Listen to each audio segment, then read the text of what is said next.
tax all billionaires into poverty. Let's listen for a bit. Stores, I find books that people don't know are valuable, and I buy them and I sell them on eBay. All right, so I do something that somebody thinks is worth something, right? I find a book that this person clearly didn't know what it was. The person sorting through stuff at the thrift store didn't know what it was, and I put it on eBay, and somebody will buy it from me because they know how much it's worth. Okay, so I've done something that for somebody, like, yeah, I connected that buyer to a thing that they couldn't have found otherwise. That's the classic, like, free market, ooh, you're creating value in this system kind of thing, right? So I make a little money, they get what they want, it works out for everybody, right? But I don't think that is true of all possible ways that you can invest your capital and make money. And I think that's just a misconception. So like when we talk about these billionaires hoarding wealth, yeah, everybody's right? It's not like I don't just have piles of gold that I'm swimming through. What I have is I'm putting my money into things that I think will guaranteed make me money. And those things are not always going to be good for most people or even a lot of people. It's going to be good for me and the people like me. Yeah, I think we can jump in on this one. Do hedge funders actually provide value, right? They're building wealth, but do they provide value? It may take a minute. We don't know. We'll see. The lefty position, isn't it? I mean, it's like the bog standard lefty position. I mean, like, I hate that you say that because I don't know if it's a lefty position. I think I don't know. I said in chat earlier, like I just have like a basic fundamental Spider-Man ethic. Okay, like with great power comes great responsibility, and that's not the way that things work with billionaires today. Okay, I just don't. It's not. I don't. Yeah, I don't know because like. I think as well, like a lot of people don't understand this. Like even a lot of lefties don't understand this, right? They're just like billionaires are evil because like they have lots, right? It's not that they're like individually evil people. It's the fact that someone with that much money can game the system to the point where they effectively can just be infinitely rich, like just like never have to sort of like contribute. So like it's not necessarily like the individual that's evil. It's the system that permits this kind of perpetuation of wealth. So I'll shut up after this for a little bit. One of the biggest black pills that I ever had in this arena was Peter Thiel, right? With a very like popular, famous right wing billionaire, right? He funds a lot of these right wing conservative causes that y'all might be concerned about. A lot of his net worth is tied up in his IRA, right? So he has a ton of PayPal stock in his IRA. So when Peter Thiel turns 65, he gets to cash out that IRA tax free. So an IRA investment account was created for the middle class, right? It was created so that people could put a bunch of money in, and then if they retired in a higher income bracket, they could take that money out and all the investments that have grown, and they could just get it tax free. It's an incentive for you to be saving and investing as a middle class person. But what happens sometimes in weird cases like Peter Thiel is you're a business person and you buy some of your own company's stock inside of the tax sheltered IRA, and that company turns out to be wildly popular and it blows up in value, and those stocks blow up in value. And so what's going to happen is Peter Thiel is going to retire and get billions of dollars completely tax free. It's a not even really a glitch. It's just the way the system was designed to work, but that's what's going to happen. It's just wild. Yeah, it's not a bug, it's a feature for them. Yeah. Nardi is in chat. Sorry. Yes, perfectly legal. I'm not saying that shouldn't be legal. I'm just saying like this is the kind of thing that can happen, right, for some of these billionaires. So it grates, I think, against some of our moral intuitions about the kind of contributions we should be making to society proportional to the kind of money and resources that we have. Yeah, illegal doesn't mean that it's right, like for society, or exactly what you, Chris, was saying. Like just because something is legal doesn't necessarily mean that this is the way it should be in our society. That it should be something that we should change. Billionaires are corrosive. Have a corrosive effect in our society. They damage our political environment. They bend it to their will. Just because it's legal to be a billionaire, for instance, doesn't mean that I think that these people should exist. I mean, and that by that means like we should just tax them out of billionaire status. That doesn't mean that, of course, it's not a violent threat. Sorry, shut up. So, but like, so the example you just gave, like, and I don't disagree with the billionaires being bad for society. I'm just like trying to work it out what if I did the same thing? So I'm not a billionaire. I bought, I put $1,000 in PayPal, and then that $1,000 turned into 40,000. And when I turn 65, I get to cash that out tax free. Should I be able to do that? Like, is someone going to come in and say, "Oh, we need to take some of that money away from you also because you did the same thing he did"? Like, Well, I, I think like quite clearly there's like a line, right? So Hmm. like Eucharist was saying, it's proportional to like the sort of amount you're getting out of society, what you should be putting into society, right? If like society has provided you with the means to obtain this much wealth, like surely you should be putting a lot of that back in, Yeah, right? like Surely like Yeah, like meritocracy and capitalism just they don't go hand in hand. There's no way to have those two things together because there's always going to be somebody gaming the system, right? So what we need to do is we need to put things in place so that we can mitigate there actually being people hoarding money and becoming billionaires like that. We need to have some checks and balances in place, and we need to basically redistribute wealth in a way that it makes it equitable for everybody in the country. Mhm. so do you think that's possible within the capitalistic system, or do you think that capitalism somehow needs to be restructured to the point where there are no billionaires? I I think it could be mitigated like very well, but I think it is a feature of capitalism. I think Yeah. like social democracy mitigates this like issue very well, like with like progressive tax bans and like tax reforms and like capital gains and blah blah blah. And you can mitigate this quite significantly to slow down wealth inequality.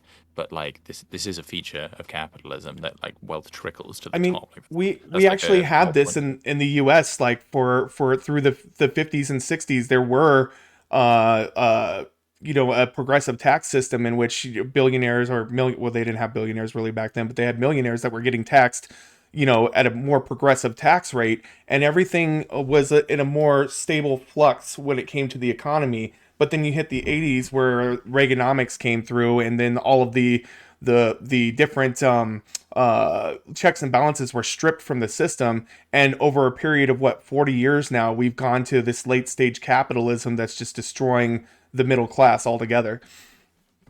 Yeah. Yeah, I'm sorry. Wait, so people in the chat are freaking out about this idea of meritocracy, right? Like that it is I think the persistent myth that we live with in America that if you just if you work hard enough and you do the right things, you're going to come away with wealth. And to a certain extent, it's true, right? Prime, you just had a conversation with somebody who gave really actionable advice for even if you are not a super high earner, you can set yourself up in a way that you're going to make enough to save a little and invest a little and come away better off than you could have if you have a little financial literacy. Those things are good, right? Like it's fine. But there's just like it's undeniable. It should be undeniable anybody who just looks at it, right? That the way that the world works, the way that the financial world works, at least in the US and a lot of Western societies, is that if you start off with a lot, you're going to always end up with more than somebody who doesn't start off with a lot, no matter how hard the second person works, right? So, I mean, this is like, I hate talking about it because some of the things he says are dumb and he's a socialist and whatever, but Thomas Piketty, right, in his Capital in the 21st Century, tracks this out really, really freaking well. He's like, you can just chart, like if you start off as a child of rich parents and you're guaranteed like 100K starting capital that's invested in a trust for you when you're born versus somebody who works their ass off, goes to law school, ends up making like 300K when they're 30, right? This dude's doing well for himself. You're never going to catch up. You're just not. It doesn't matter how hard you work because that's the way the financial system works. If you invest well and you start off with a lot, you're going to be better off than somebody who starts later and has to work up to it. It's just the way it is. I'm sorry. yeah, Like, yeah. That's essentially an inherent flaw of capitalism, and I've kind of argued with like free market fundamentalists about the problem of their theory of meritocracy, even though our economy doesn't really promote meritocracy, just by virtue of people being born into massive amounts of wealth versus people being born in disparaged communities. Um, and this is actually my personal opinion. I don't necessarily have anything against billionaires existing. I have a problem with them not paying a proportional amount of taxes for the betterment of society. Because while I myself personally believe in personal responsibility, I also believe in social responsibility. So there's a necessity to tax people to be able to amass the wealth needed to alleviate people so that everyone can sort of start on an economic base level to move up in society. Which is also why I'm a big advocate of VAT taxes and universal basic income. In my personal opinion, universal basic income will be a big stepping stone to sort of promoting that floor level of welfare that so many people need right now. I don't want to go to a UBI. We've done UBI Oh, bunch, and I'm sure we'll do it in the okay. future. No, it's not, and it's not a attack at you or something like that. I would rather avoid that because I think there's plenty of other stuff that we can dig into. Sure thing. But uh, my main pushback to you, Axel, right? Yeah. Is that why aren't billionaires being taxed properly? I per and I personally believe that it's because we're kind of taxing the wrong places. We can tax their income, for instance, and then they can report their taxes somewhere else. We need to essentially tax the businesses themselves at every level of the production of the business itself. We basically tax the cans being produced, the sodas, the farming techniques being used. Basically, every level of production needs to be taxed so that the business itself, the revenue can come back to the government to help the people. Because we're not really implementing VAT taxes like the European Union implements, you can have billionaires that can have a disproportionate amount of wealth with the businesses not really getting hit at all to produce good commodities for the nation. This is good stuff, but like, why aren't we doing those things? Is what I'm trying to get at. Probably lobbying groups it's like in the American system right now, it's extremely easy to veto anything that enters Congress. Anyone, like from a teachers union to a police union to a corporation, can stop any legislation from being passed in our Congress. So as a result, when someone wants to implement, say, a sugar tax to make Americans healthier, the sugar lobbyists will be able to say, oh, but this is bad for the business, which is bad for American taxes, which might not be true, but the fact is the way our Congress is structured, it's very easy to veto So anything, so nothing gets done. so what I'm getting at, right? And you're pretty much almost there, right? Yeah, with the lobbying, right? Those lobbyists, so they work for the rich, they work for the billionaires, they work for the moneyed interest, I'd right? also like to say they Eh, also work for just about every organization in America. Like nothing can be done because every group, whether it's populist, local, institutional, every group has a lobbying group that can stop one another. So we essentially have a completely inefficient system. I disagree. I disagree. Okay. Yes, there are lobbying groups, right? Mhm. There others have groups, but like let's not pretend all lobbying industries, right, are made the same. Right? That they have equal amounts of resources available to them. Yeah. That they have equal sway in Congress, right? Yes, you can find if you look close enough, you'll find a lobby group like for the children, right? Well, But that it's not a lobby group. But my point is that the why my difference with you, you mhm. said, well, I don't have a problem with the existence of billionaires. I'm saying that within our system they are corrosive. That when you amass that much money, right, then you can have that effect on the political system. You can shape the political system so it makes sense. So yeah, let's trickle down makes sense, right? Let them pee all over us with their economic gifts, right? Like we have to give them more money. Giving them more money gives us more money, right? And that like to make sense to some people, right? That's because of the corrosive power billionaires have in our system, and we literally have to tax them out of existence to help ameliorate that. So, Yeah. like, here's the difference between me and you. We both definitely agree that the billionaires right now are corrosive. Without a doubt, the economic system we have right now and the lack of taxation for the billionaire class, horrible. We both definitely agree on that. Um, and if I'm saying this correctly, I'm guessing you want to tax them out of existence, and I want them to continue existing, just pay more taxes proportional to their growth in wealth, correct? I think that's the main difference here. Uh, yeah, I think their threat in itself is an existential crisis to our democracy. And you're saying, well, if we can like they can be managed. I'm saying that Yep. they can't. Yeah, basically. That's the difference between me and you. Anyone else? That thing is, I don't think that we'll see them get taxed out of existence until we can do something about money and politics in general, because there's not only the lobbying that goes on, but the politicians themselves are bought and paid for by the campaign donations that get given to them. And so therefore we have like a double-edged system there, where you have all these groups that are getting money from the corporations and the lobbyists, and then the lobbyists just sticking around there, just making sure that what they want done gets done. They coerce, they bribe, and it's all legal. And for the most part in this country, for them to do these types of things, and when it isn't illegal, or when it isn't legal, they tend to kind of throw it under the rug anyways. So there needs to be some sort of way that we can get the moneyed interests out of the pockets of politicians, in order to enact some laws that will bring us back to a state where we can actually balance things out a little bit more. So, anyone have anything to say? I wanted to ask a question.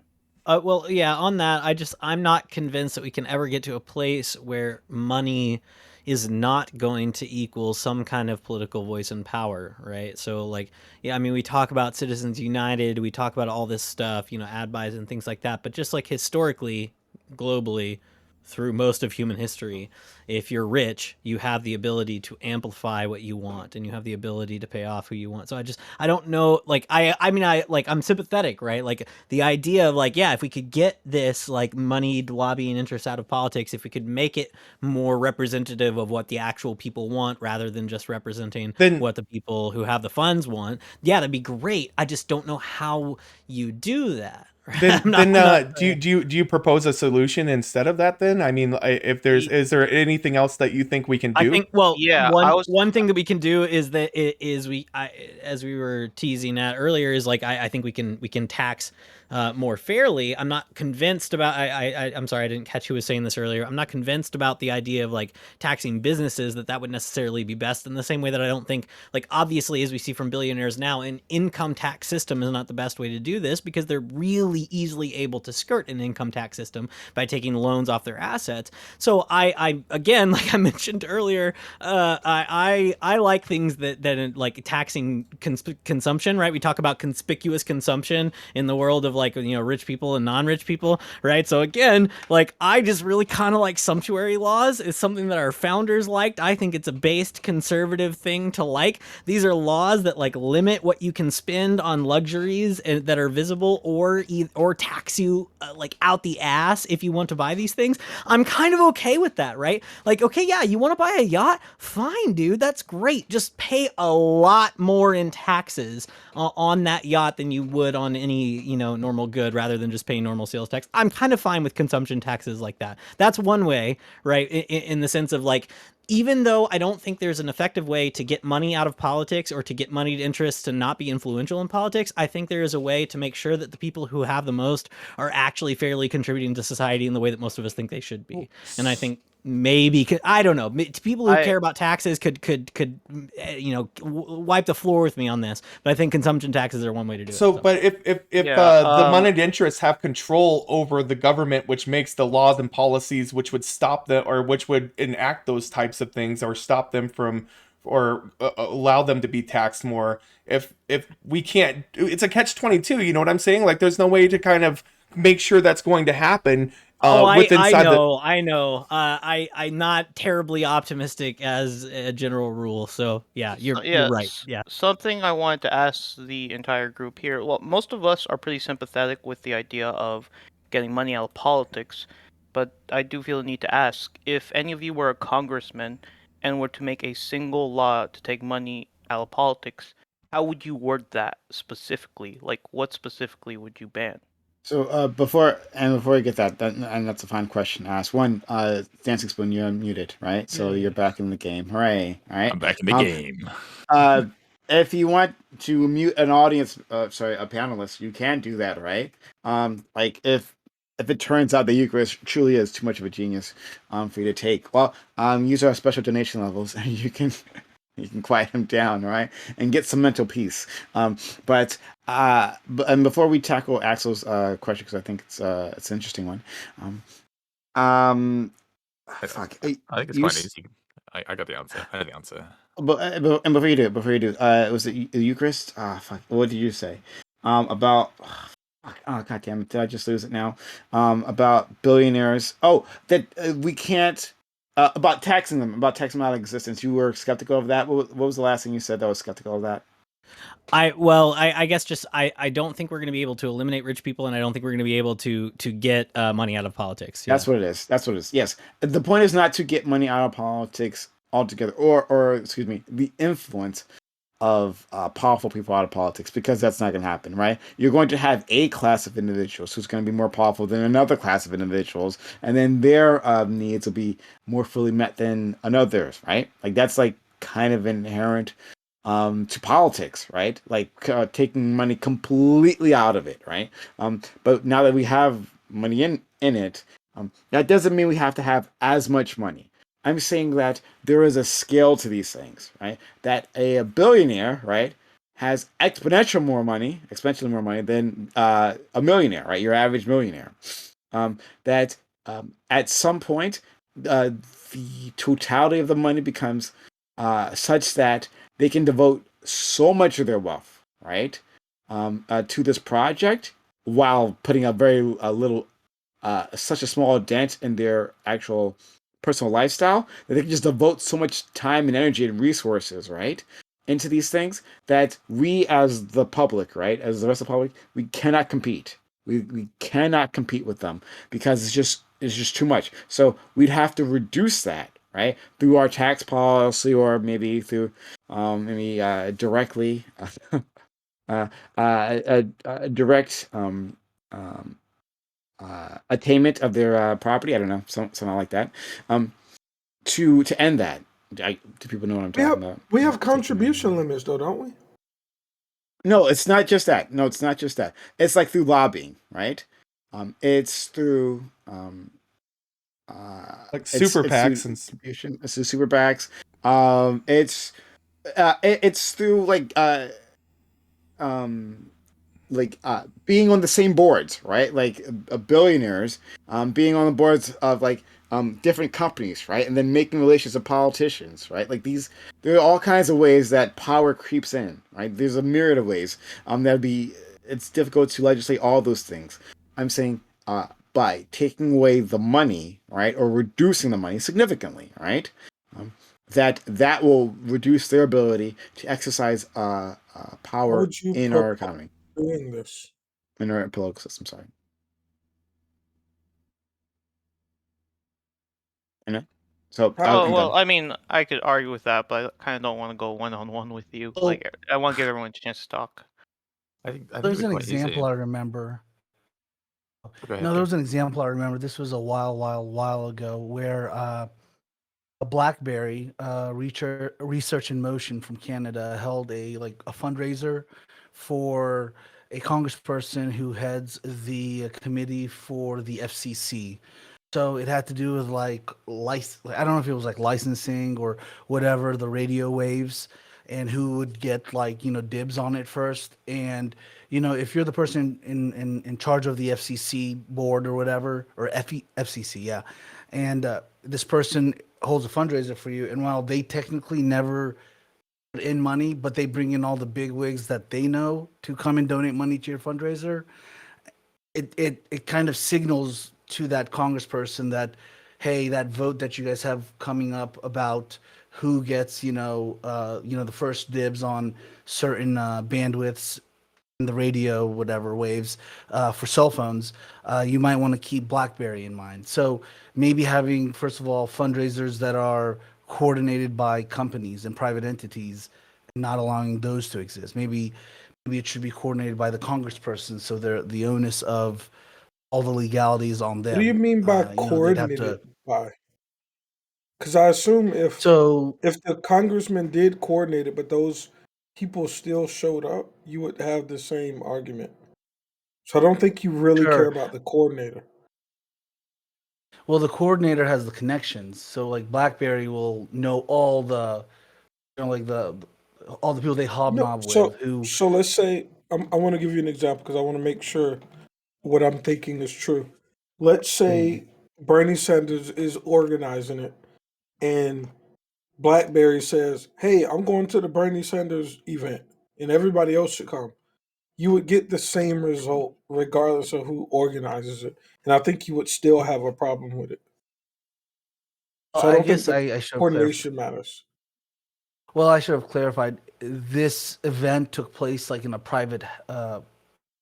private house, like a very or an assembly place that wasn't open to the public. So I don't know if that matters at all. But uh, or let me backtrack. Let me say that maybe we should put more of a legal onus on the congressperson for having these events in the first place. Uh, uh, it's just an So idea. kind of like kind of like limiting fundraiser events then, right? Or I guess so. require Or who gets But don't they I limit I these things?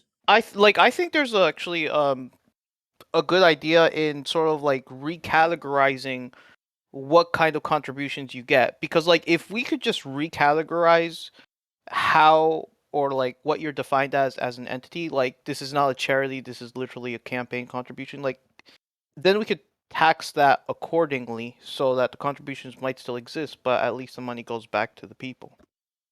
Yeah, I think like we the would need like Citizens United? a complete like overhaul of our tax code because we have so many exemptions and loopholes Mm.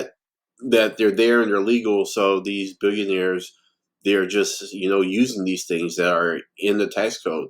I think we kind of spoke to this. One of the biggest things is the fact that we can create corporate entities and we can create LLCs and we can create all these organizations that even if we run them and we own them, technically they aren't linked to us. So if someone could donates to it or contributes to it, they're not actually contributing to me.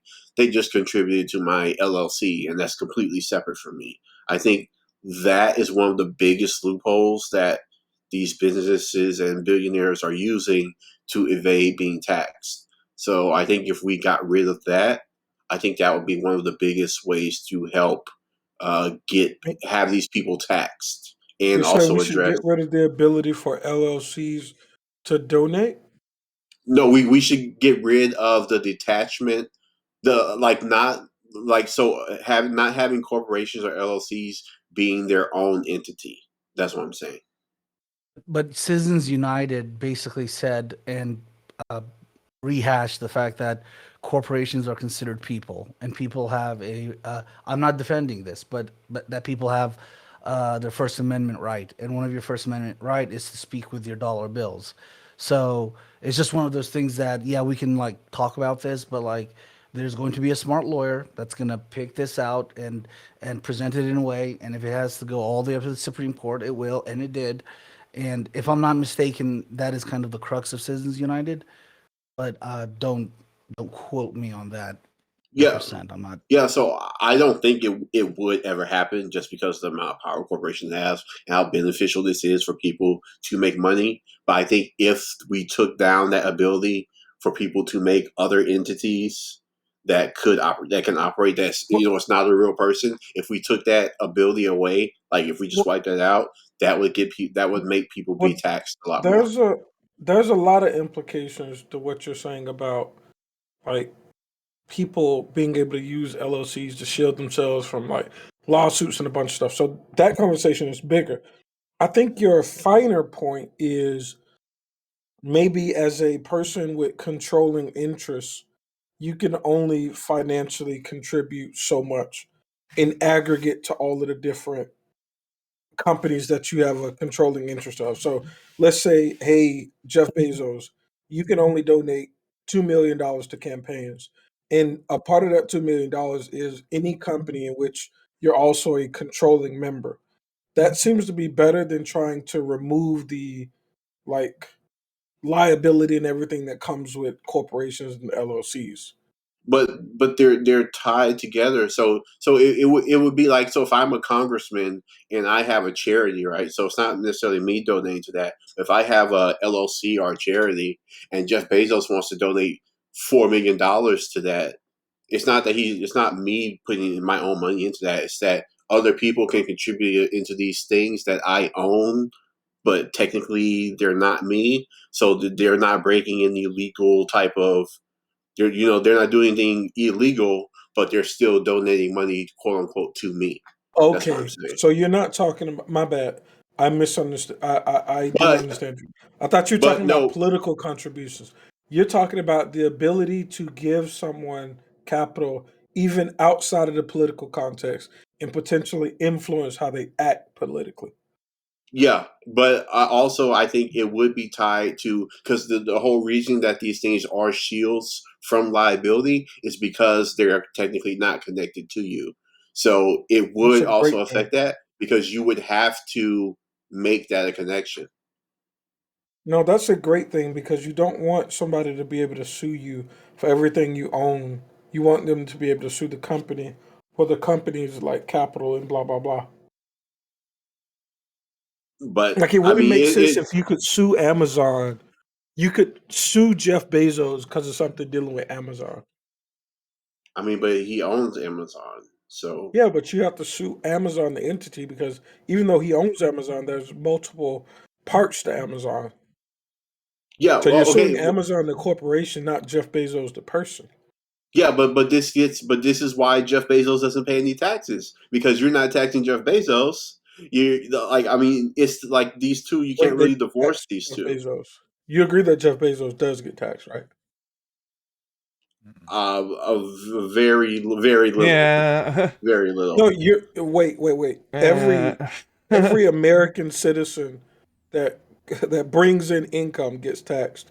I think okay, you're But that's the mixing thing. that up but with But you He can bring in doesn't bring in income. no. income. Wait. Companies bringing in income. You're mixing that up with our tax laws that allow for donations and things to create exemptions. He uh, does get taxed. he gets No, he Everybody but gets gets taxed. taxed, but capital gains don't get taxed as much as like your income, and he makes a very a fraction for his income as to what he makes through the stock market and through capital gains. So therefore, he's not getting taxed like a regular American. 90% of his income doesn't get taxed until he moves stuff around or something gets sold or Yeah, something along those lines.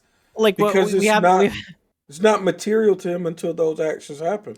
No, hang on. It No, is it's not. That's material. that. But again, like this, we talked about this earlier, right? So somebody like Zuckerberg, right? He collects a salary of $1 per year from Facebook, and so he pays no taxes on his income. He pays capital gains taxes on what he has in his stock portfolio, right? The same as anybody who owns that does.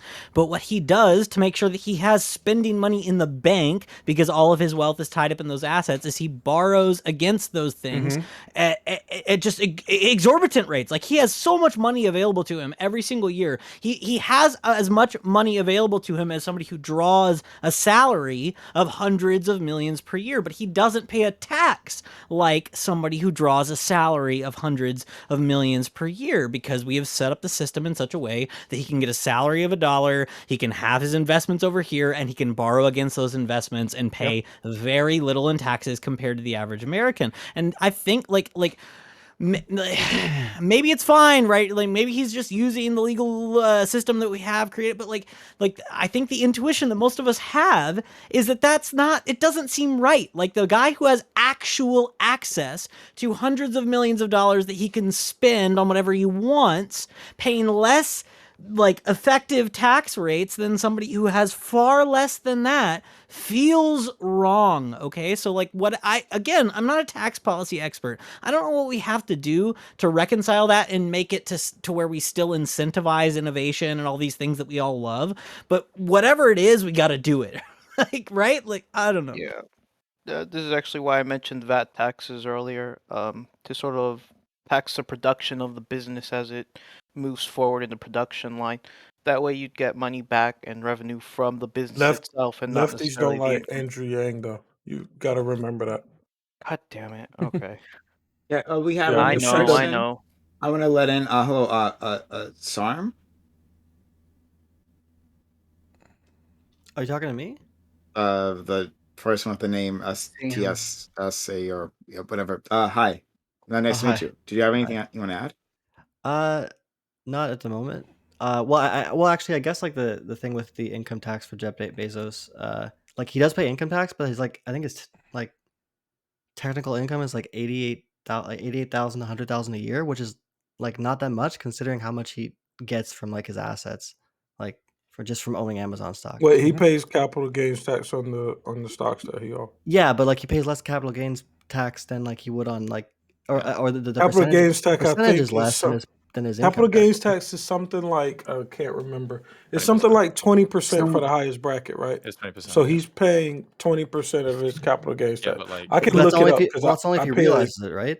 Like Yeah, but- if he yeah. like cashes out on it, or if he sells the, like the 20% stock. on capital Yeah, gains. that's only if there's an event. Like Yes. someone of his income, like the income tax on like what would be an income if he declared it as income, what he was selling those stocks for, it would be like 55%, right? So he's paying like 3 times less tax than he should.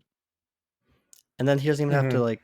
No, doesn't but have to there's pay the capital advantages. gains, right? The 'Cause he reason can- the system advantages the stock market is because that's how it helps our economy grow. So No, like, I understand that, right? Like, 'cause it's again, it it's the doesn't, same though. thing- It differential doesn't- because it's helpful. It's the same thing as the IRA stuff, right? It's the same thing as like, you know, the like again, like people have been pointing out in the chat, right? This is perfectly legal. I'm not suggesting these people are doing anything that actually is like. No, I'm sure they are. I'm but not they- saying but that you. I'm not making the claim that you're saying that they're like what you're about to go into. I'm saying that these things are good, and that's why they're set up this way.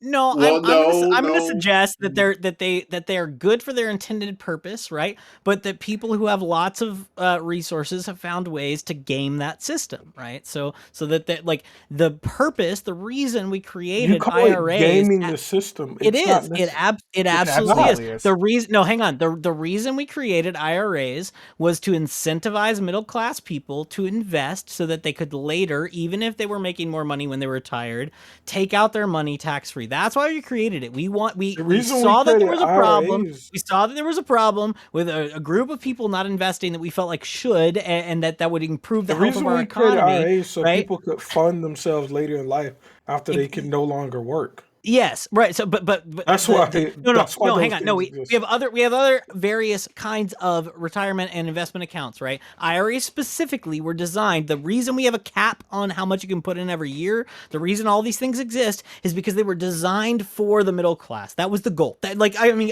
like, if I'm wrong, somebody give me the facts historically. But like, this is why we created IRAs as a portion of the tax code. Okay, so but then we have people who are able to, within the IRA, invest in things that pay off down the road in the billions. Okay, that's great. And we all would love to think that we're able to do that. Like we're part of the group that's going to be able to do that. It's a gambler's fallacy. It really is, right? So It's so not. like I have a tremendous amount of money in my retirement. no, I'd put tons of money in my IRA, right? But I'm never gonna have the investment payoff that Peter Thiel has, right? Because Peter Thiel owned a company That's- that he knew was gonna skyrocket, bought it in his IRA, and is now it's gonna cash out billions Hey, tax free. saying Okay, other people can gain more than you, that's not obvious.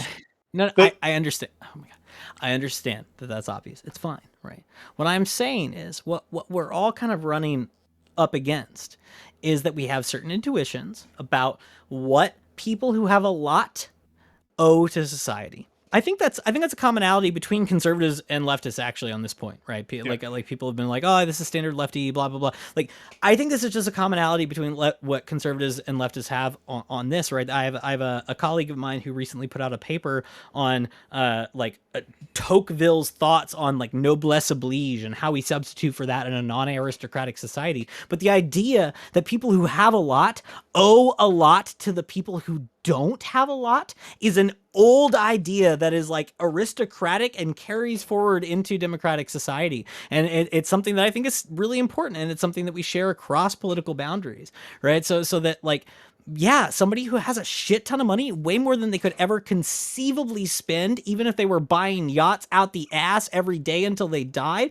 right? Somebody who has that much money or that amount of resources kind of owes something to the people around them, especially when we know that, like, okay, like the hypothetical, right? If I'm a billionaire, I could set up like $1 million trusts for 100 people, and those trusts could be set up to pay out a certain amount yearly in however much they've made on the market, and they would just never run out of money. I could do that over and over and over and over and over and over and over again. And I could never run out of money. Okay, these people could be doing so much.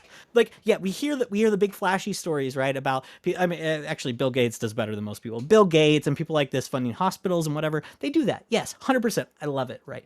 But again, I have a Spider-Man ethic. With great power comes great responsibility. You got a shit ton of money that you could basically give away in perpetuity without ever running out. Yeah, you should be doing that, okay? And if you're not, you're a shitty person. Yeah, I think that should be across, like, conservatives and socialists should all agree on that. Like, you should be doing good with your money, and if you're not constantly giving it away, especially when you're at the point in the amount of capital that you own that you can give it away constantly and not run out of it, you're a shitty person. Yeah, 100%. That's also Yeah, I want to- justification for you're a more. complete- Yeah, that's also a justification for a more meritocratic society by suggesting that we can't actually live a meritocratic society unless we've alleviated and created a floor level for the poor people to be able to succeed in our capitalistic markets. So there is sort of like a cross idea that taxing the rich is going to be how we improve everyone's lives. Something GSU Also said, just- Gambit said that I wanted to address too is that you said something along the lines of the stock market kind of is the shows how the economy's doing. I didn't say In that. society, did what you said? You had said something about the So stock. it's a gigantic part of our economy, which is why it's incentivized. Sure, but the thing is it's divorced from the actual base level of economy for workers, for the proletariat. I didn't for people. say that it was connected to that. Okay, because don't strawman me. Okay. I said it's a large part of our economic system, which Okay, is why it's incentivized. but what I'm I did saying- not say it's representative what I'm of how saying, though- normal what I'm- Americans are doing. What I'm saying, though, is that it's not really a representation or a large part of the economy that affects a regular person. Most people didn't don't say own it stock. did. But you're saying it's a large What's part of the wrong with economy. you? It's, okay, so you Just but make that statement. then Don't what was connect it what to was me your at point all. of saying that? Then if you think it's such an important part, how is it important to the regular run of the mill working class family, right? That doesn't own stock. Like, I Are you mean, going to ask the question and answer it yourself, or are you going to ask the question and listen? I'm listening. Okay, all right, cool. So I never said the end part about how it connects to the normal person. You can run the tapes back. I never said that. I said it's a gigantic part of our economic structure, and this is why it's incentivized via our tax code. Do not try to attach anything to, hey, and this relates to the normal worker. I never said that. But I'm a what- big proponent of Andrew Yang, who talked about radically redefining how we look at the health of our country. So don't strawman me into bullshit positions like I said the stock market was connected to normal people. I never made that claim, and I never would, because it's stupid. Well, the way that it sounded, it was that you were saying Okay, that well, maybe you should listen harder. You thought about that? Okay, hey, listen, I'm just trying to tell you what I heard. And from what I heard, you were saying that it's a big part of the economy, but it doesn't matter whether it's a big part of the economy or not if it's not helping out the general population of the United States of America, the working class person in this country. All it does, it's completely divorced from the ideas the things that we have to deal with in normal everyday life as a working class citizen, right? Yeah, but that doesn't make it not be a big part of the economy. Like for example, like all these tax shelters and all these exemptions that we have in our tax code, they're a big part of the economy because the people who have the most money in this country, they use these things to perpetuate their wealth, to grow their money. So they function as a big part of the economy, but they can function as a big part of the economy and not affect the regular middle class. Like, both of those things can be true at the same time. Okay. Yeah, I'll agree with that. Now, they can be two separate parts, but what I'm saying is that I don't think that the stock market, I think that the stock market is actually part of the problem in a lot of ways, compared to the what goes on Main Street. There's not a lot of ability for people on Main Street to take advantage of the prosperity that comes from the stock market. In fact, it's the other way around. It usually is a detriment to the working class families in America. Here's the thing why is, would you say I want that? to address some of these things, because I got to figure out, like, at what level are you just completely misunderstanding reality. But like the stock market is a great vehicle for a lot of people. Not only is it a vehicle for some businesses that become publicly listed and blah blah blah, but it's also a good vehicle for normal people if you understand how to invest to also create more capital for yourself. So there's multiple reasons why the stock market is good. This is the same thing with when people meme about the housing market. It's a gigantic part of our economic structure as well. And people say, "Oh, we should just get rid of it because I feel that way." And like y'all meme about stuff so hard, and it's like, So I- Gus, I myself am an Andrew Yang fan myself, and I'm gonna propose the idea that maybe the stock market isn't really good for impoverished people and it's more good for middle class Americans. Because if you think about it, the most impoverished people in this country are not going to spend a lot of time risking and even gambling their money on stocks when they're living paycheck to paycheck. Exactly. It's much stronger and much robust for middle class and upper middle class Americans, but not necessarily a um, a gateway to success in America. So everyone here is essentially just it being a suggesting gateway to restructuring. it Yeah, being a gateway to success, and it being a thing that can be profitable for anyone are two different conversations. I'm not Well, saying that you're gonna millionaire your way through the well, you can if you invest in your 401k starting at 20 years old and you invest a small amount of your check. But I'm not saying that you're gonna millionaire your way in like lower age groups to being a millionaire. I'm not saying that, but it is a way to create more income for yourself for sure. yeah, it can be. I mean, I myself lost a shit ton of money last year, fucking GameStop. But it was Disgusting.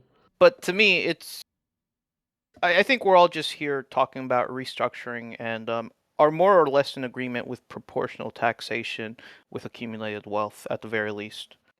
Yeah, Well, we I have a think progressive tax system.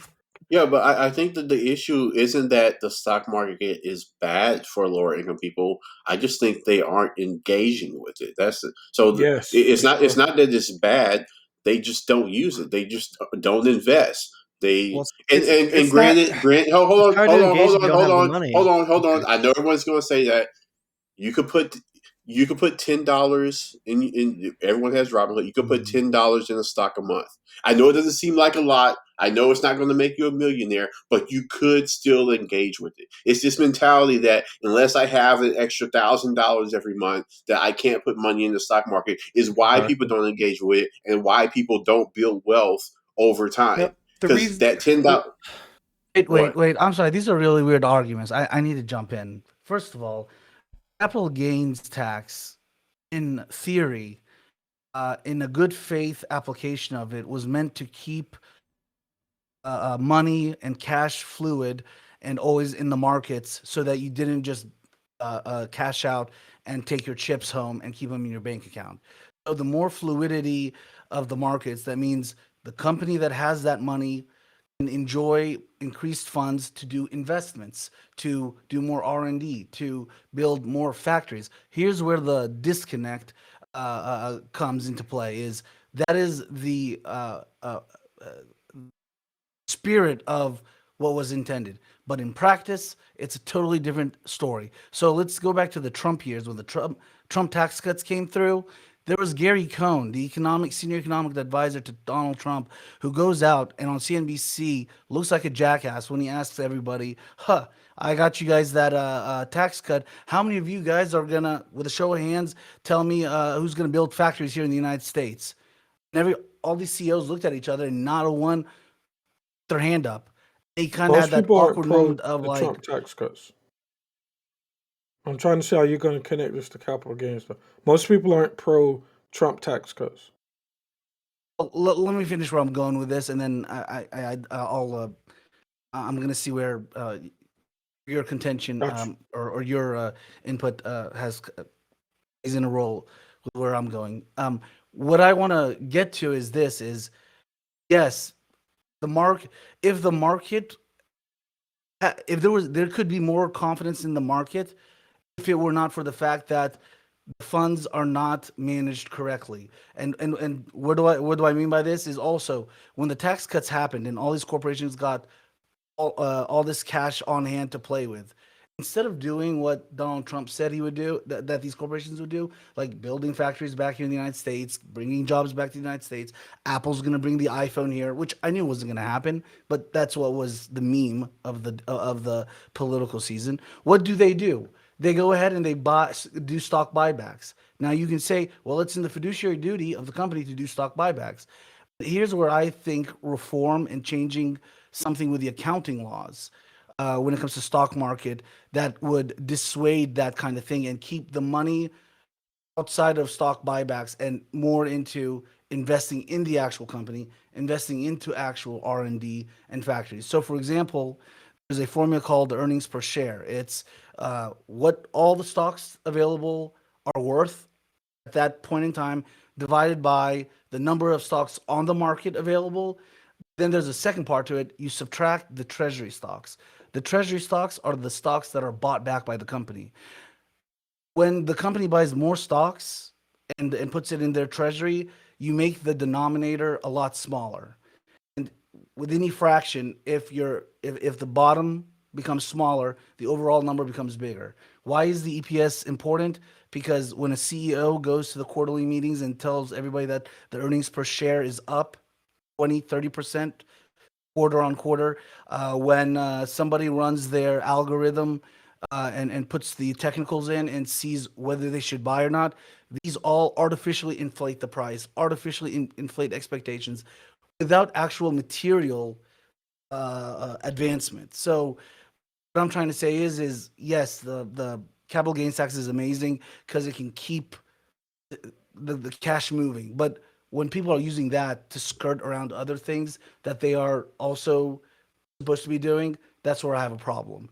And that's why a lot of people don't invest as much, because it's usually the volume traders that benefit from these kind of moves. I don't know if Wait, so making the you dodge. said all of that is the reason why poor people don't Yeah, invest in the stock market? it's not. No, I People don't didn't. invest I because did not say that. they are I financially didn't say literate, that. and that's why.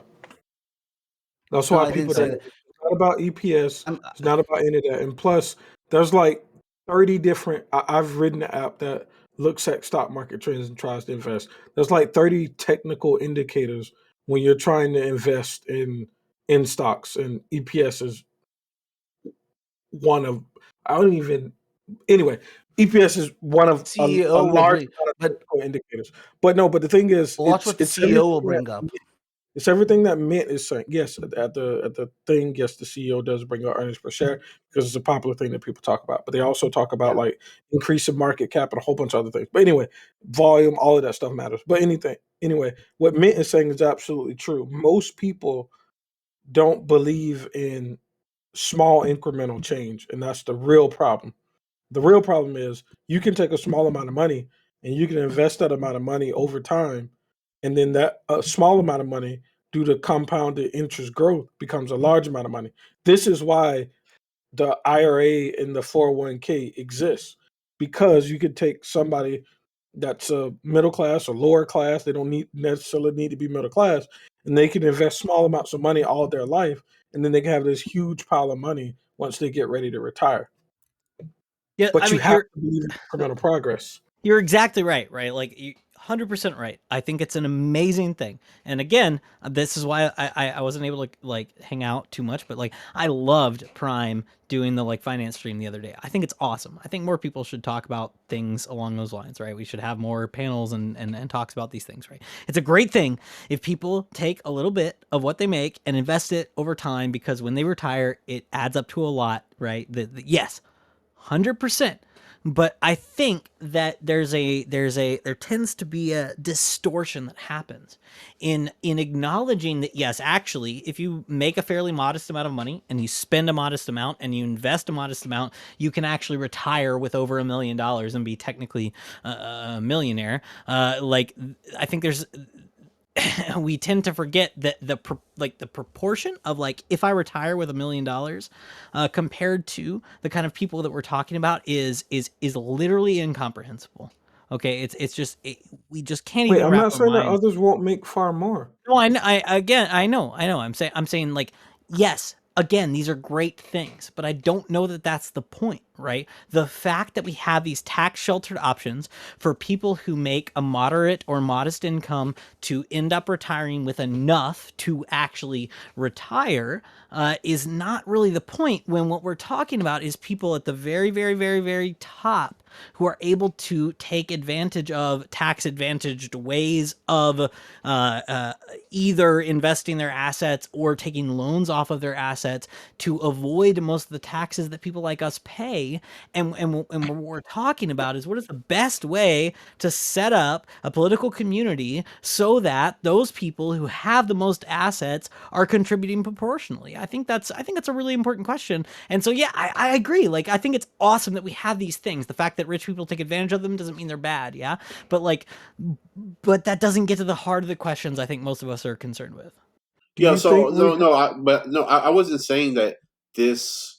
Okay, so what I'm saying is, if we got rid of all these, like all those types of like exemptions and tax shelters and all that stuff, and the exemptions for like if you open the LLC and the S corp and you claim the capital gains under the corporation, if we got rid of all that, we could still keep like basic things like an IRA or like the stock market, because I even if someone the lower middle class is investing in the stock market, they're not utilizing all of those other tools. Like all these other tools, only the top 10% of people are even engaging in those, even know that those things exist. So you could get rid of all those and then still keep the IRA and still have people invest in the stock market. I Like don't you don't have to connect those two.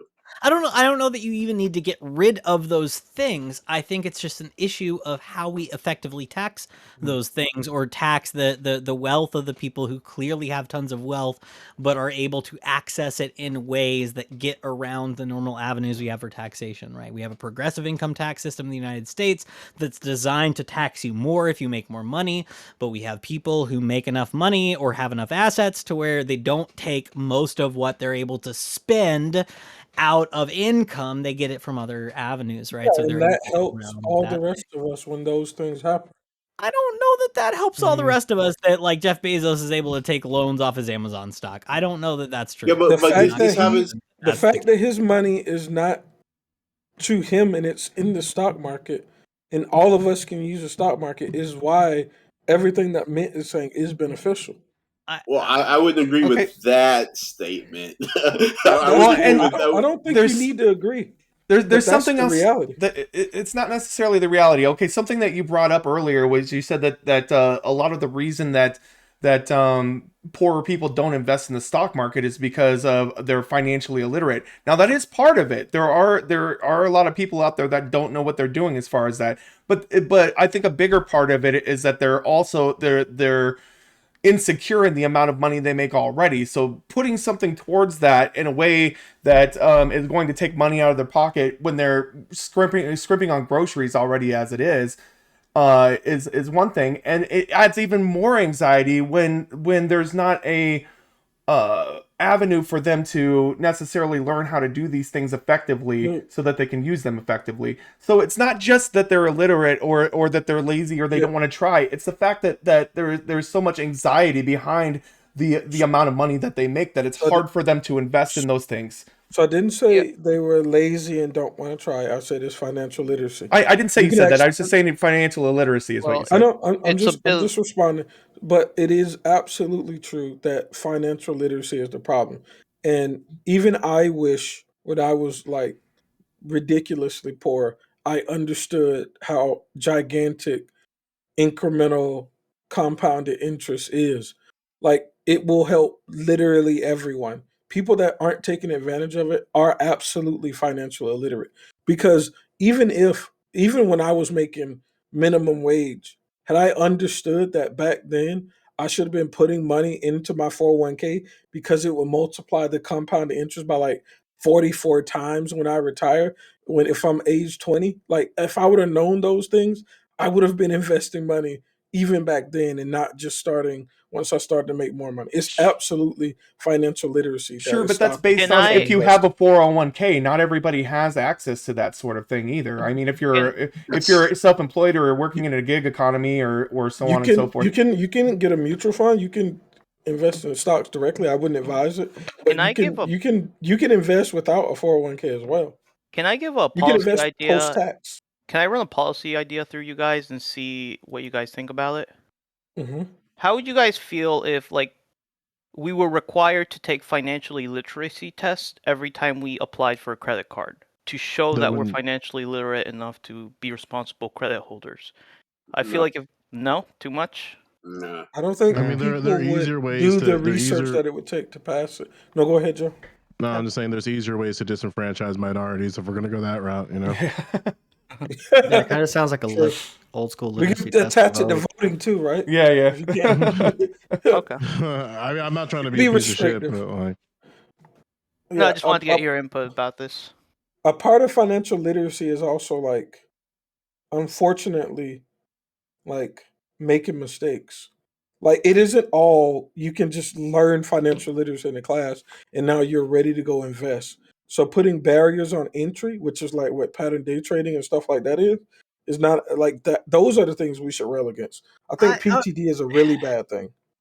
Oh, okay, look, yeah, I think if you're gonna try to make it harder for people who make less money to invest their money, okay, sure, I think we can all agree, like that's a bad idea, right? So I agree with you, GSU Gambit, on this point, right? Like it is a great thing if people know what options are available to them, especially right if you work for a company that has a match on your 401k, that's free money, right? Exactly. Hey, it's Yes. free money. You just get free money, put it in your like people needed to know this stuff. 100%, right? So I don't think maybe somebody could contradict me and we'll all fight them on it, right? I don't think anyone in this call right now thinks we should erect additional barriers for people of moderate to Wait, low to middle he just gave incomes one now. from accumulating capital. I think we would all be very in favor of that. I would love that if more people from the the bottom to the 50% bracket were accumulating more capital, investing it better. I think that would be Well, this is awesome. what wait, but companies are forcing this, right?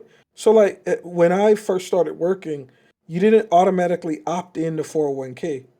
Now, by default, I think most companies, if they have a Oh yeah, 401k plan, you you're gotta opted opt in. in. Yeah, yeah. Yeah, No, but okay. That's a big hold point. on, That's a hold big on, point. hold on, Yeah. hold on, hold on. Let me elucidate this completely. This also hurts the company. So when we paint all companies as these evil corporations, the opt-in policy on 401k is detrimental to the companies because they have a 401k match.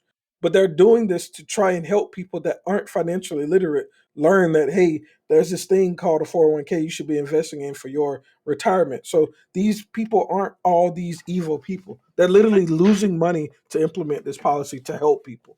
Yeah, so I would generally be in favor of like companies defaulting to people being opted in. I think that's a better option. Although there is some research that's come out recently that basically says that even people who are default opted in tend to cash out early and like not to, not wait until retirement. They take the penalties. They take there's a lot of issues. It's bad financial literacy for sure. Again, You pull yeah, out of yeah, your exactly, 401k exactly. So ever, it's look, idiotic. JSU Gambit. I think you and I could get together on this, right? Like, I would love like widespread financial literacy campaigns. Like, I want to take anybody who has any money at all and like make sure that they know what to do with it, right? That's awesome. But I'm not convinced that it gets the heart of the issues that we're really fighting about. So maybe some people in this call think that we should make it harder for people who are poor or middle income to accumulate wealth. I don't think that's true. I think yeah, yeah, maybe Just to that's true. clarify, Somebody fight with me on it. I don't know. just to clarify, I hadn't actually considered it as a barrier. I thought it was meant to be more of like an incentive to get people financially literate. You guys brought that up, and like, thanks for bringing that up. I hadn't thought about that before. well, I Yeah. mean, I don't know, man. It's like people spend their money illogically, but I think like trying to help them can make things worse. So you're gonna have to like really analyze like what your goal is and what the problem is, like what the goal is, like what are you trying to like accomplish relative to the phenomena you observe, and it's a lot more complicated than just like even something as like kind of like a band-aid like taxing billionaires and shit. Well, Yeah, I I think mean, it takes like true education. And like I said, education is hard, right? I did fucking Calc 3 and I took out a credit card with an interest loan with an interest amount of like 25.9% when I first graduated, and I was spending money on this card, which is idiotic, right? But I understood what interest was. So it's like it's both. Like we need the financial literacy, but the reason why we was rejecting the barrier is because people also need to learn and comprehend those things, and like it, it's complicated because also like the less money you have, the less you're gonna be like able to learn these things or able to like really like sit back and look at it. So I agree that it's a terribly hard problem, but I think just trying to push financial literacy as much as we can is like the only option that we have. Like capital is going to always in any system that is has freedom is going to land in the hands of the smallest amount of people as time goes on, right? Like that's the Pareto principle, Sure. blah blah blah, right? So if we want, we can advocate for more social safety net policy. I was a big Andrew Yang fan. Unfortunately, all of my friends on the left were like anti UBI, which is idiotic to me, but that was the reality. But so yeah, we can advocate for political things. I do. I advocate for all types of systemic changes, but we have problems where one, people don't have financial literacy, and two, they don't advocate for the policies that would actually help them. Well, When so you my think question. Well, financial again, literacy, what are we talking about? Like, can you give some examples on what you would consider financial literacy? Because there's like what could potentially be financial literacy is a I, super broad topic. I For, sh- think. Oh no, Gambit, go. I'm sorry. I'm sorry. for sure. A lot of things. So one, understanding compounding interest that affects us as far as debt, and it affects us as far as like investment. So there's that. There's also understanding all the different type of investment options. Hey, this is a CD. It's going to give you a very small return, but it's also going to be pretty consistent over time. So if you want to conservatively invest, this might be something you want to do. Hey, here's ETFs. Here's direct stocks is ridiculous if you're not a robot almost. So you're probably going to lose your money if you try to invest directly in stock. You should use a mutual or index fund. Blah blah blah. So all of the knowing the amount of available financial options we have is important. Well, I think it's a bit more. I don't know. Like, we'd have to identify like how these things affect people immediately, and I think approaching it from there, because any type of financial literacy you're going to want to implement is going to have to be offset to schools. So you're going to have to pitch that idea within the curriculum in such a way where you have financial literacy as it relates to a K through 5 student, financial literacy as it relates to a 6 through 8 student, and then financial literacy as it relates to a 9 through 12. And those groups are vastly different when it Yeah, comes I think it to should be a college money. elective. I don't think there's Well, a way to do no, it. no, you need I No. to don't do it think way. there's a way No, to do it Oh, at the high school level. I don't think Well, that's by the realistic. time, but no, but Gambit, by that's the the time they're in problem. high Is school, that they're already participating in the economy at that point. Like Right. you're gonna get No, kids, for you're gonna sure. get people not participating in the economy at like as early as 15 in some states. and So well you got over to do it fifty like, percent of like over 50% of Americans don't go to college at all. So that yeah. would be Well, helpful to a that's large the danger, widespread. right? Like this is why I'm kind of concerned, because I think people also, when it comes to financial literacy as it relates to Americans, have a really poor clock. Like when you enter into the education system as a 6-year-old, you're going to participate in the economy in 9 years. That's not a lot of time. So, What and yeah. about then you have to figure so out like, what do you how guys do I get this individual who could potentially participate in the economy and are able to earn money in a way that they can do it and understand things in not only in a responsible manner, but in an equitable manner and a way that's I consistent don't to the think reality it's that they're going to see. realistic. so I don't do think you, people value sacrifice enough at those levels to not be ridiculously impulsive. So I think Isn't there's that a But maturity problem. that's well, fine. You well, can still people, put word in their head though, that or a bug in their head about what it's about, like I'm kind of not. educate them ahead I'm of time. not. So to be clear, I'm not against putting it at lower levels. I think it's going to be horribly inefficient and wasteful. I'm not against it though. I think giving information is always good, right? So I'm not against anything that Joe said. I'm saying that I don't think that would be effective, and I think it'd be most effective at like the collegiate level. well, I No, mean, it but depends on what well you're GSU why by the not? time developing. but by the Like, time you get to college, you're already set in your ways You already have a lot of your values. So this would be something that would need to be instilled, and not just one time, but like at least I want to say every year. I mean, I would be in favor of every single year, but at least like 3 or 4 times throughout the child's upbringing, there should have to take a class on that. Each time it will be more in depth, whatever case may Yeah, but be. until those things are real and have real world consequence, like I'm just I am projecting a lot, and I want to first off I want to really admit that so y'all understand where I'm coming from. There's a lot of projection in everything that I'm saying, for sure, absolutely. But like you can have those, mock stock games where you give people currency and they try to follow. Like I'm not against those things, but since they have no real world consequences, to me they're not What do you that mean no real valuable. world consequences? What do you mean Like by you're that? not losing anything. You're not materially invested in them at all. And when You're you're not materially invested, it's hard to draw like literacy financially from things that you aren't materially invested in. Wait, Oh, but but Thus, it can I help like though, Wait, right? Gambit, thus.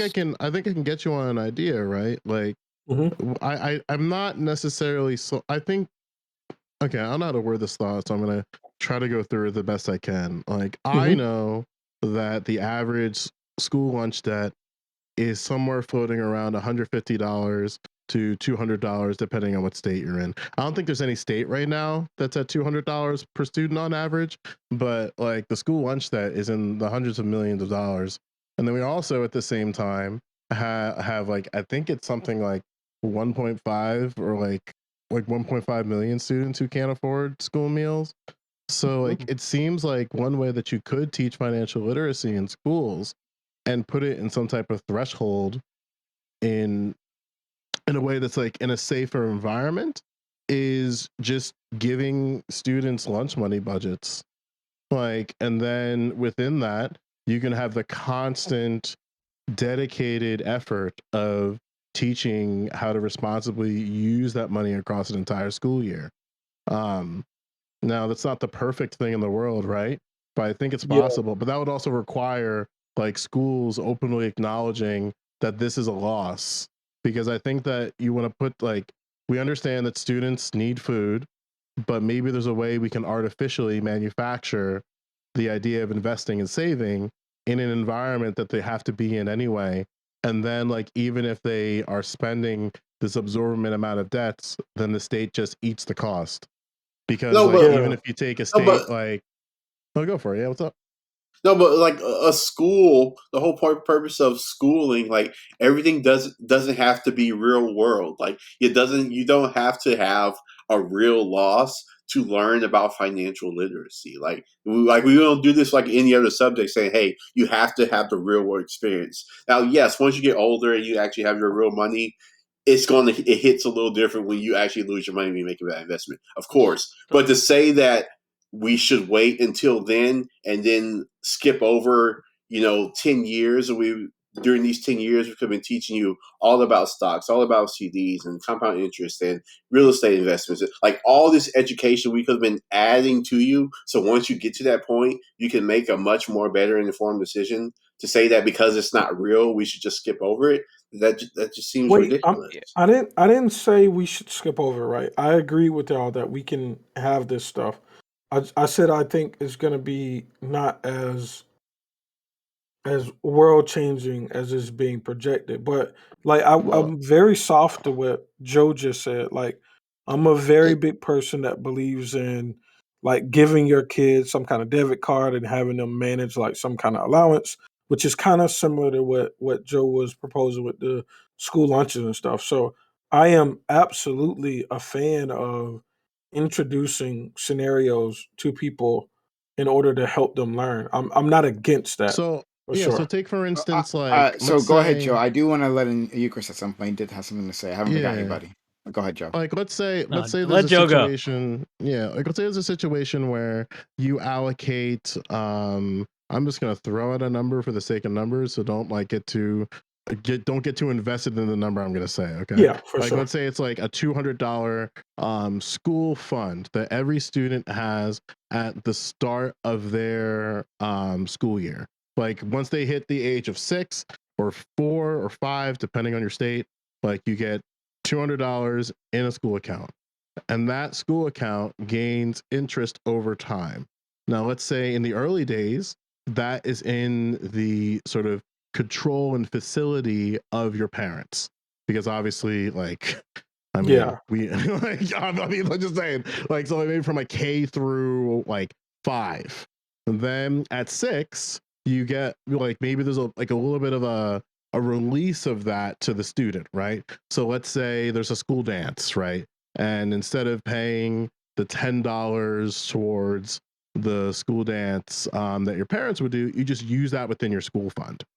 And then let's say there's also like other types of incentives that might exist within that school fund. So for example, if there's an opening for some type of position at, we'll say, 6th, 7th, or 8th, well, really like 9th grade, I should say, 8th or 9th, depending on your state, then let's say like you work X amount of hours in the pool as a lifeguard, and then you put money towards that school fund. That money goes into your school fund as like additional currency that you could use.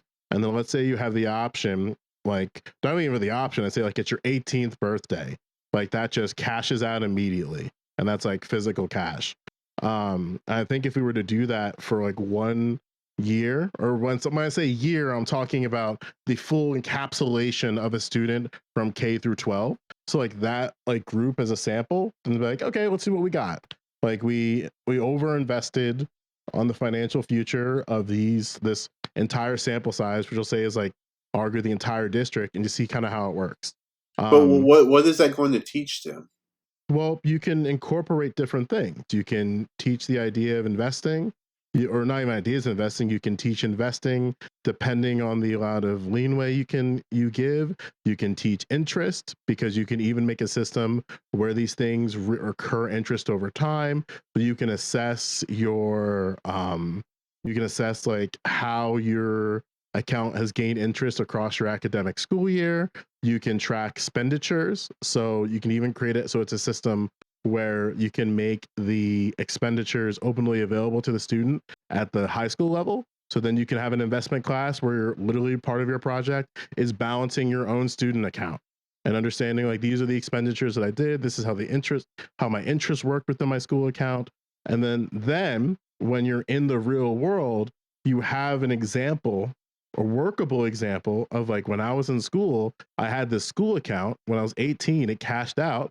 And then what I'm going to do with this X amount of money, I just deposit it into my savings account or into my checking account. So now I have something of like you're I think you would be setting students in a way where they have amount of cash physically for themselves within the system that we're forcing them into from 5 to 16. But then also you're giving them like a real life experience with savings and how we can save and invest your money, but in a framework that is very predictable, which I think wouldn't be a bad thing.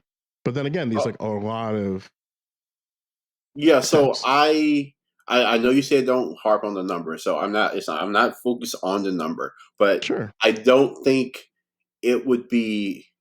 I don't think we would get the benefit that you want unless it was. I don't say a substantial amount. Like right now, I'm just thinking like maybe $1,000 a year. But then again, I don't feel comfortable putting $1,000 a year in the hands of a child I don't think it's necessary to teach them about finances. This is why I say you keep it in the confines of the school. So the expenditures that you have within this account would only be able to be used within the school as large. So for example, something that you could do, for instance, if you have a Disney, like for example, one of the popular things at Jersey we do is like going from one piece of shit state to another piece of shit state. So we love going to Florida. And something that we do is like the Disney trip. So like maybe there's a way to be like, hey, like the Disney trip per person is $500. In my school account, there's $475. So what can I do within the confines of the school in order to earn that money to go towards that? Now, obviously, you might have situations where parents just front the money anyway, but I think it's something that even would be kind of cool. It's like, hey, like you are working, say, in some type of job within the school system, you're earning this money, and then you use this money for something that you can physically see, which is your school trip at the end of the year or something like that. So I think or what your you're getting problems, at, for Joe, instance. is something that we do see, and I even had this problem. And I think what you're getting at is kids don't understand how much things cost, and then as adults, you make really dumb, impulsive decisions. And if they could see, hey, I have this amount of money, and I'm paying this much of it to the Disney trip. I'm paying this much of it to the prom. Like that would prep them to make smarter decisions in adulthood. Is that kind of what you're saying? Yeah, because I think one of the things that I've seen time and time again um, is students, because of the nature of how like higher education is sort of structured, they don't really feel the costs of the things that they purchase. And this kind Yeah. of exists somewhere around, if I had to make like a guesstimate, somewhere around like 13 or 14, when like parents start giving more sort of responsibility and financial responsibility. And something that I think parents can't do alone is have those conversations about not only investing, but how to manage your money, because we're all imperfect. So I don't think that we should offset like all of the information about like how we should save our money to parents. I think it has to be a collaborative effort where it's like, yes, your parents' experience will have value, but it's not the be all end all. So they're like exposing them to different perspectives within an educational environment, and then they can like physically see the repercussions of actions, and then or even just like the idea of what money is. Um, because like I'm tired of seeing my college my now colleagues, because once my like students I have graduate, I consider them colleagues, especially within music.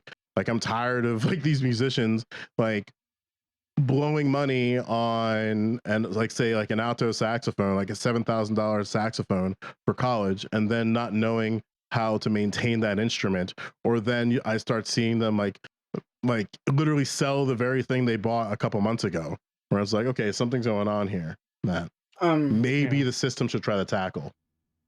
So there's financial literacy, but that doesn't actually solve, like the larger economic problems. I think like this is kind of an easy thing to do that like doesn't require totally restructuring our system, right?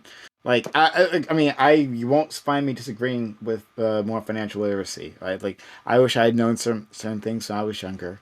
It would have been very beneficial to me now at this point in my life, right? And I wish other people within my community knew those things, and to help build wealth, especially in the Black community. We need more tools to be building wealth, become more self sufficient. So I love that, right? You will never find me arguing against that. But like the focus of the conversation was on billionaires and their corrosive effect on our system. Like this is sure we can teach people to build wealth here, but like if that wealth is then stolen because the tax system and other mechanics of our economy are built in such a way that it funnels money up to the top, well then like what Wait, good is it? stolen? If those billionaires engineer another crash to the economy, right, in which they get bailed out, right, and the rest of us lose Wait, a generation of wealth, well then we've accomplished wait, a very nothing. Like yes, almost nothing. You've taught these kids. Hmm. Here's where to invest. Here's how compound interest works, right? But that 401k that you're talking about, you got to cash that out because you're about to get evicted. Because the housing market crashed again or some shit wait, like that. Prime, hold on, wait. Because I'm assuming everybody's opinion here. You're not gonna get anyone to disagree that we shouldn't bail out capitalist businesses when they go under, right? The purpose of capitalism is, hey, if I take the risk, I should have the spoils from the growth. If you then offset my losses with corporate corporate welfare, then now I'm not responsible for any losses, and I'll become more and more like ridiculous over time in what I'm willing to invest in. You're not going to draw any disagreements, I assume, from anyone on this panel that corporate bailouts of capitalist companies is silly, right? Oh, I I Like think it's I nobody's silly. going to think disagree with that.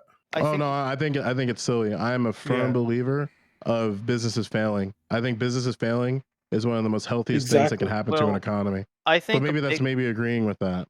I I don't think know. a That's big not. problem Uh, You go, Axel, but that's not exactly what I was going for. But Axel, please yeah, go ahead. what I was gonna say was the problem isn't necessarily the bailouts themselves. It's the people in power who are constantly preserving their wealth in the case of recession and financial crashes. The 2008 recession, for instance, we did close up some loopholes, but then they were gradually unraveled over the course of years under the Obama administration. But we haven't even recovered Because, from the recession either. So Yeah. yeah, and the reason, if you think about it, the reason we never recovered was because the government as an institution didn't have the authority or power to close up all those loopholes, to allow these bailouts to happen, because there's so much strong lobbying that exists in our government. And I think the issue for me personally, it's not necessarily that billionaires exist. It's that billionaires have such a strong foothold in our government, and that's the issue that So, Axel, a lot of us want to remove. Do you think if those companies didn't think they would be bailed out, they would have issued loans that were impossible to be repaid? I think that people become more ridiculous in their practices if they think there's a entity as strong as the government that's willing to cover their losses, right? Yeah, for sure. Yeah, I Yeah, I would agree agree with I with that. don't. that, In and I 2000, would, in yeah, 2008, right? So when we're looking at the Great Recession, collapse of 2008, there was, so what you're talking about there is something called moral hazard, right? And that's the idea that if you are not punished for your risk taking, you take more and more and more risk, right? And we see that Yes. with more or less everything. The problem with 2008, though, is that the bailouts, a lot of companies didn't believe that they were going to get bailed out. A lot of companies just believe that, or a lot of institutions just believe that the bubble would never stop, right? That fundamentally something had changed. And this is what we believe in every bubble, right? This is what we believe in every peak. We believe that now. We believe that in 2008. We believe that always, right? That this time is different. This bubble is different. And people are incentivized to take more and more risks, largely because of fear of missing out and because it's rational to take those risks, right? So in 2007, um, my girlfriend at the time, her family was building 3 houses, right? They were Hmm. not wealthy people. They were actually making money as wedding photographers, right? This was a husband and wife making with a small business doing wedding photos. And they were building, they had taken out loans speculating to build 3 houses, right? They got caught, 2008 collapsed. They lost a shitload of money, right? But if they timed it just slightly better, right? I mean, people were crazy. I don't know if anyone actually remembers, right? I'm old. Hmm. I'm probably the oldest person on this panel. But if people remember what it was like in 2007, 2006, people were flipping houses. People were doing things like my ex-girlfriend's family, where they were, I mean, this was a middle class. These were middle class people, right? These were like $50,000 a year people building 3 houses as speculation. Like things were out of control. You had the ninja loans. You had like just there was a lot going on. And just to say that this is there's a lot of kind of conspiratorial thinking, right? That this was the elite trying to keep everybody down. That this was the government protecting the fat cats and the businesses. Stop. This was a pervasive thing that was Hmm. touching everybody, and a lot of it actually had very good intentions, right? A lot of what fueled 2008 was a desire to open the door for first-time homeowners, Hmm. especially lower middle class first-time homeowners, But right? you And there agree were a that lot of the road to hell is paved with good intentions. Just nah, because I they shade would had more agree. I would degrees. agree with that, but I think just that was there just was because they had good actually a intentions legitimate.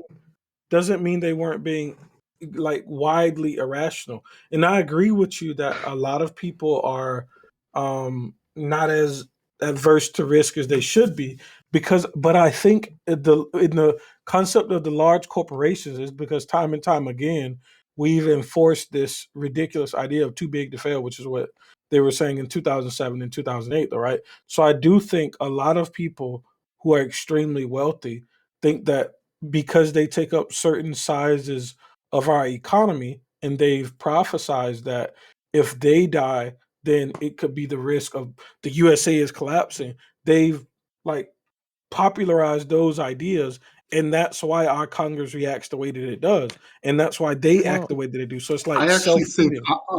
I want to put an idea in there because Hmm. I hear a lot of people. I know that this is a super popular narrative, right? It's a super popular worldview, but I actually think it's wrong. I think that the biggest change that we've seen over the last, maybe 30 years even, is Hmm. more and more people. It's the 401k, it's the retirement plan, right? So before the 90s, earlier in our history, most people's retirement were pension funds, Yes, for sure. right? And there was a huge, in the 90s, there was a huge fear that pension funds wouldn't be able to pay out, right? That we were like all of these retirement funds were going to fail, right? And that we Hmm. couldn't. We were hearing about Social Security failing. Everything was going to fail. Our For sure. entire retirement system was going to fail. What they ended up doing was shifting more and more of it from pension funds that were funded internally to a company to 401ks and stock market investment, right? Agreed. And what you ended up having is almost every American's retirement money is all tied up in the stock market, Mm-hmm. right? Hmm. Huge amounts of money are tied up in the stock market, and not for just for rich people, for middle class people, right? Their Agreed. entire retirement is stuck there. And if the market collapses now, you're not just going to be fucking rich people. You're not just going to be fucking, risk takers. You're going to be fucking every single person who needs that retirement money, which is a Exactly. huge, huge segment of the population. And that makes it even more devious because you can't let the market collapse, right? We can't let it happen Well, the because we're going to thing be is, the money that those corporations needed to set aside to be able to pay those pensions was also tied up economically as well, right? Like, you can't pay pensions to all of your workers in 60 years if you don't have some kind of growth model like the stock market to put that Wait. money to be able to pay out. So, regardless of whether it's the individual, like, it can be the individual workers, or it could be the company going under and then they don't get pension because the company they worked at went under. So regardless, it's going to be tied to some idea in our culture that has economic increase, and the stock market is like the biggest version of that, right? right. Like, or it's Yeah. going to be those companies have real estate and they're expecting real estate prices to go up by so much so that when their workers are retiring, they're able to pay them out. It's going to be tied to something that's related to economic growth, right? So even if it's not the individual investors, the company itself still would have that same burden. Well, so Gambit, you talked about like the bailouts, and on the surface, I would also disagree with the bailouts, but I'm just thinking like if you look at a company like Amazon, right? Like Mhm. they have web services, they do deliveries, like they're in like everything. Like so, like what would happen next week if Amazon said they're going out of business? Like there's like hypothetically like all the shipping that would be affected, all the web services that would be affected, all these areas of our society that would be affected. What Is will that happen is is that Google What was your cost? Cloud would explode. What was your Google question Cloud will again? go crazy. Azure will go crazy. People would migrate to that and they try to replicate what Amazon did and they try to iterate on the failings. So I'm not this person that believes if one company, no matter how influential they are, if they go under, their ideas that they created aren't lost. So people will have the ability to replicate them. Being the first Amazon is far harder than being the second, third, fifth, 19th. So that was getting into the weeds a little bit there. So my ideas on this, my finishing thoughts. I have to get some sleep, so I had to cut out a little bit early. Uh, my finishing thoughts on this. Um, Here's the thing. I like the ideas about education and educating people on financial literacy, things like that. But the problem is that we don't fund schools enough for that to be a thing. We have to fix that problem as well. And I think there's a section of the population that wants to keep a certain amount of the population down. They want to keep a certain amount of the population struggling and indebted to them, right? So teaching everybody the magic tricks that they know is not going to be something that they're going to be that they're not going to fight against. They're going to try to stop that from going into schools, and they can do that by underfunding schools. They can do that by in many different ways. So there's that. And then also the stock market is ridiculous right now. It doesn't reflect not only the lives and the financial situation of regular American citizens, you know, your middle class, your lower class, your working class people. Not only that, but it's completely divorced from the metrics of gauging the value of a company. So you see that with the GameStop stocks, right? They artificially inflated them, and people do this all the time. Like hedge funds will do this. They'll artificially inflate something and then all sell at once, or and then people who get left behind get fucked in the whole situation. So it's always a gamble and things like that too. As far as the too big to fail thing, I don't give a shit, man. Like if there is so many people that are invested with 401k and a company fails, what that company should do is it should bankrupt that fucking CEO and bankrupt the board in order to pay the 401ks back to the individual people who are working in that company, because we give too much power. They're like, oh, we can't be in trouble for this, we can't fail, so like just bail us out, and then we're going to pay off dividends to our CEOs so that they make billions of dollars, and the people that are in our company get screwed. They just have to fucking deal with the losses and all of that stuff. It's just ridiculous. But I had a lot of fun talking on the panel tonight. I'm going to try to do that every Monday. But as of right now, I think it is time for me to sign off. Starting to get a little hazy in the eyes, just starting to get a little tired. So thanks for coming on tonight, guys, and watching, and we'll talk to you next time.